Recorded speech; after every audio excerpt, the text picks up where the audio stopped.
Hi everybody, welcome back to TechViews Unplugged from CA Technologies. I'm Andy Mann. I'm here as always with the always appropriate George White, also CA Technologies. How you doing, George? G'day, Andy. Good to see you, mate. Hey, look, we've got all new, all cool, all the time today. I don't think we're gonna get time for news, but let's find out. Why don't you kick us off quickly and tell us what you've got that's new and cool? Well, Andy, small is the new big, right? And that's the promise of something called the Q-Box. That's C-U-B-O-X. Now, Q-Box is a computer that's billed as being a computer for the cloud age, if you will. It's tiny, cheap, requires a little electricity, and the creators claim it to be a computer for the cloud age because they believe with today's cloud apps and high-speed networks and so forth, people will want to say goodbye to bulky home computers and opt for technology that doesn't require its own living space, if you will, and that doesn't run their electrical bill up. And from the specs, it appears that they've at least delivered on those claims. And co-founder Kosei Omri says that a normal home computer consumes about 500 watts. Theirs uses 3. So Wow. that's a stark difference, right? So if you live in an area where power's expensive or spotty or what have you, they may have your attention already. Now, the really cool thing about the Q-Box is that it appears to be, roughly the size of this paperclip holder that I'm holding Wow. up here, right? And prices range from around $45 for a single core model to about $120 for a quad core. And Whoa. the model I saw actually had 7 ports. I'll try and give you a look at them here. They included Ethernet, USB, Wow. HDMI, right? Now, whether or not you believe this machine will replace your home computer, people are already finding specific uses for it. So, Not bad. yeah, for example, the co-founders report it's really popular for home automation, and having done that in the past, I know, putting a big, power-hungry, unreliable, old, ready to go to the curb laptop in charge of your home automation is suboptimal, right? Now, Andy, if you're going to go that way, maybe you'd like your privacy protected while you're using it, right? Oh, yeah, So, yeah. so Absolutely. would you like to have a browser that lets you surf without being subject to prying eyes? I know that's big topic right now, right? And that's the promise of the Tor browser.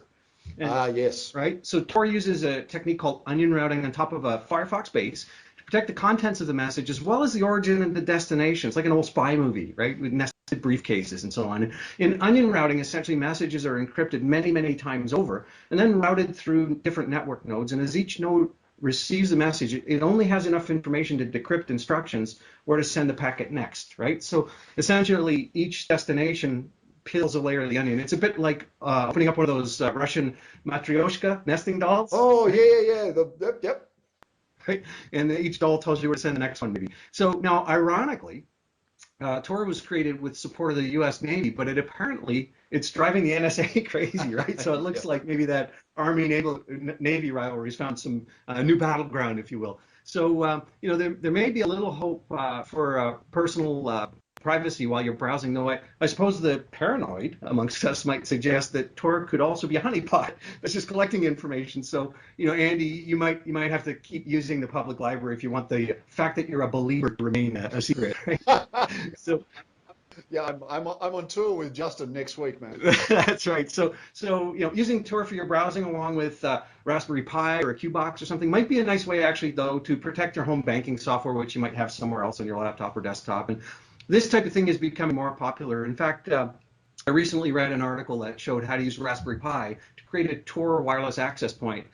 So it looks like the march of small connected things continues. That's really interesting, really smart. I mean, I'm loving this whole progression of the Internet of Things, of these small connected things, dedicated small boxes. I mean, a perfect box for that sort of privacy application, like you said. I know I was reading about Starbucks. Now, we know Starbucks, we've talked about Starbucks in a book and amongst other places.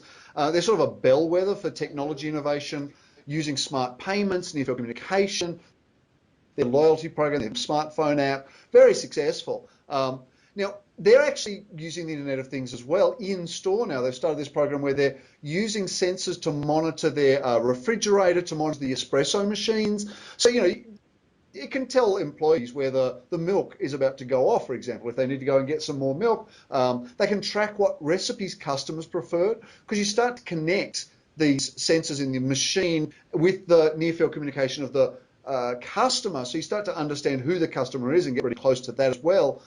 So in future potentially, you'll be able to sort of walk up to the espresso machine and just tap your phone on the back of it, and it will make the drink you want. Yeah, really impressive the way that Starbucks and many others are starting to use these connected devices to really keep innovating, improve people's lives, get closer to customers, get more information. I'm loving the Internet of Things. And now it can have its caffeine fix. Yep, exactly. So, Andy, we can't have an episode of New and Cool without me discussing at least one life-improving New and Cool item, right? Oh, you always find good, new, and cool. Yes. So this week I might even have more than one, but the first one it's another fantastic example of what we call in the book, I think, innovation and use of purpose, but it's use of an existing technology to do something new and cool, and that's something that you and I both love to see. In Sweden, they're using good old SMS, if you will, technology to save lives. So people who are trained in CPR can register with a program named SMS Lifesaver. And when someone in Sweden calls 112, which is the equivalent of 911 emergency where you are, all volunteers in that program within 500 meters of the person that needs help will receive a text message.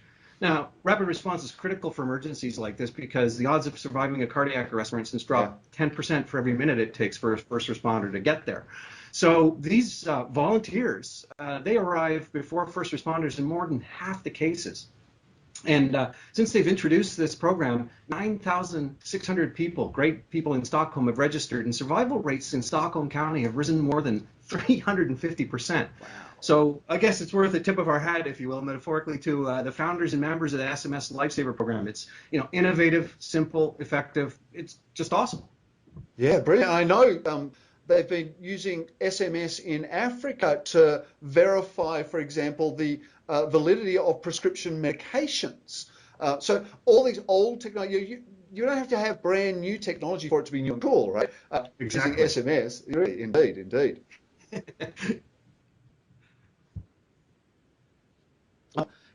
And I was looking actually at, talking about the Internet of Things. We all know the Google Glass, right? So I saw online that Google is releasing their beta 2 of the Google Glass, which is very cool, very cool. But it's funny because I see people wearing Google Glass and I see people talking about it. And I saw this quote on Twitter and I can't remember who said it, so all props to whoever did. Having Google Glass is like wearing a Segway on your face. Ouch. I know, right? The new one is no more cool than the old one was. It's cool in geek circles, but quite frankly, have we learned nothing from Bluetooth earpieces? The wearable technology. The Beta 2 has a single earbud, right? But it otherwise looks the same. The Beta 2 is for people who saw the first beta release of Google Glass and thought to myself, you know what? Looking like a Borg drone is not really nerdy enough. Because nothing says cool in 2013 like having a single earplug. And I should know because I are one. It's fun though, because these first gen connected wearables, I think a lot of them are costly gimmicks. And we talked about the Samsung wearable watch and all this sort of stuff that doesn't even have a phone built in. You've got to pair it. But they bode well for the future. This is why I'm getting excited. When we talk about Internet of Things, it's taking new steps to innovation. It's incremental innovation. This is about evolution from failure. From the Newton to the iPad. It's from GeoCities to Facebook. It's from the application service providers to SOA to cloud and APIs, right? Wearables are exciting not because of what they've done, but because of where they're going. And they're not there yet, but I know there are some great use cases just going to happen. Yeah, absolutely. This is an evolution in some cases, and the more we're exposed to this, the more cool things that we'll figure out how to do and more useful things. In fact, there's a company in Ottawa here that's using a wearable to help legally blind people to see. In fact, the company's called eSight. Yeah, it's called eSight. That's little e, big S, IGHT. And the eSight device, it captures images with high definition cameras and then reconfigures them to optimize a user's vision and feeds them to two little LED screens that are in front of the user's eyes. And in fact, here's a photo of 9-year-old Emma Rose Gibson using the eSight device. And hello. And Emma has something called optic nerve hypoplasia. And without eSight, she can see clearly things that are no further than 3 centimeters in front of her, just over an inch. Wow. And Emma said that this could change her life. She said she went from seeing nothing to being able to see everything in her classroom. The device, it's mobile, it's hands-free, it can Yeah. process near, far, and mid-range vision. Just imagine how life-changing this could be. People can study, they can work, they can watch their children playing sports maybe when they couldn't have before, and even recapture leisure activities many of us take for granted, like watching television or reading a newspaper. And the device is useful for an impressive array of conditions like macular degeneration, diabetic retinopathy, Stargardt's disease, ocular albinism, even some types of glaucoma. The list is it's quite long. Excellent. So, congratulations to the Eastside team and Ambrose.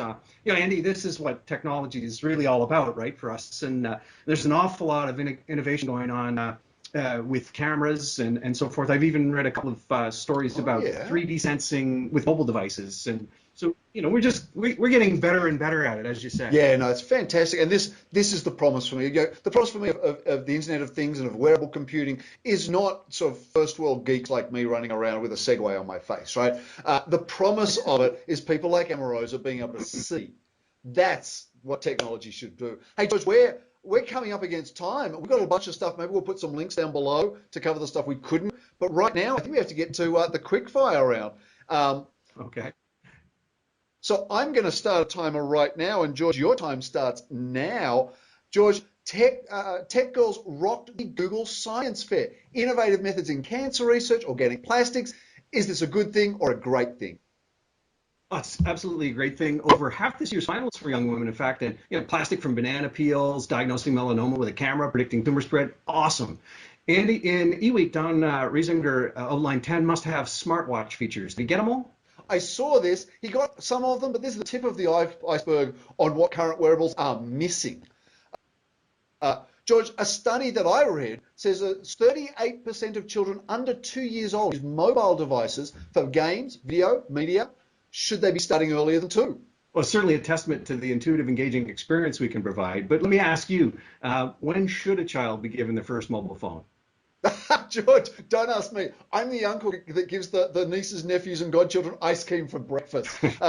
Speaking of deals, I read that IT needs to change its approach to procurement when buying cloud services. So is this more than just using the company credit card?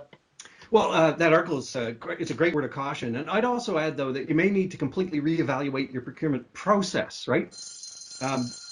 On the buzzer, yep. Especially if you're going to be any sort of a cloud provider, like if you want to run your own private cloud, for example. So when I was a cloud provider, we worked very, very closely with finance and procurement to completely change processes like budgeting, purchasing, and procurement that hadn't been designed with things like cloud in mind. And those changes were absolutely key and critical to our success. And without them, I'm fairly confident we would have failed, and spectacularly and quickly, in fact.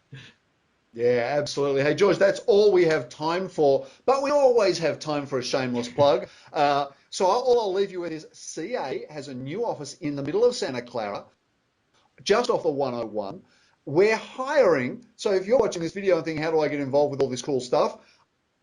And what has CA got to offer me? Go check out our website, ca.com/careers. Really exciting stuff. Hey, George, that is all we have time for. For my colleague from CA Technologies, George White, I'm Andy Mann, also from CA Technologies. We'll see you next time on TechViews Unplugged. Bye-bye now.